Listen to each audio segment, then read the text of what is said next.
Li gorî gotina hikûmeta Tirkiyeyê navên Kurdî serbest in. Lê nasnameyên zarokan wisa nabêjin. Ji ber ku qanûnên Tirkiyeyê rê nadin tîpên X, W, E, İ, U û Q bi dehan navên Kurdî wekî peyvekî bêwate di nasnameya zarokan de cih digire.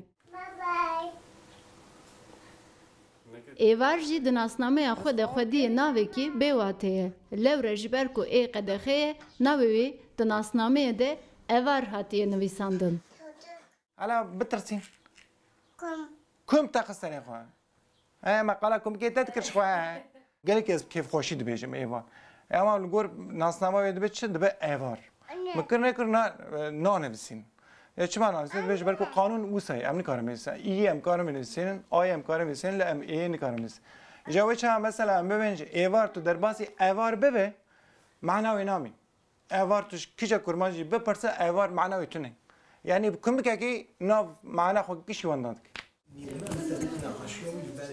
Navên ku di nasnameyê de xelet hatine nivîsandin, psikolojiya zarokan jî têk dibe. Wekî axîn. Axîna malê di dibistanê de dibe ahîn. Go ev alfabe me de tune ye. Ê Kurdî ye. Em Kurdî jî yaz nakî. Xwecayê xey gotiye navê te çi ye keço min ev jî gotiye axîn e. Ev jî dibêje fetkê kîmlikê de bijî ne agîn. Ev jî gele nexweşa wê çi ye. Hat malê girî got ana çira navê me welî rast nabêjine. Navê me axîn e. Ez bijime ki navê me axîn e ama dîsa ji min re bijine ki agîn. Ez vême ki hemî kes navê me bijî ki axîn.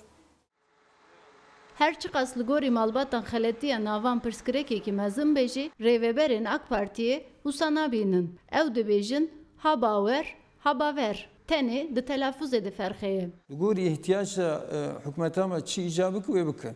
Fakat ihtiyacan ka tune yani ama te gotî bawer çi te gotî baver çi yani evan tiştê wanî mere pir mezin jî bike sif mere li hevdû weka wê bi mana û mere tiştê başiya nebîne gere mere hinek tiştê başî bibîne ji bo ku tiştê başî bibe gere em de 15 sal wê de herin em li wê çaxa binerin em li anaka binerin. Li gorî qanûna nüfusê ya Tirkiyeyê tîpên Kurdî li dijî orf, adet û rêzimanê Tirkî ne. Rêzimanê Tirkî ji 29 tîpan pêk tê û tê de 6 tîpên Kurdî tune ne.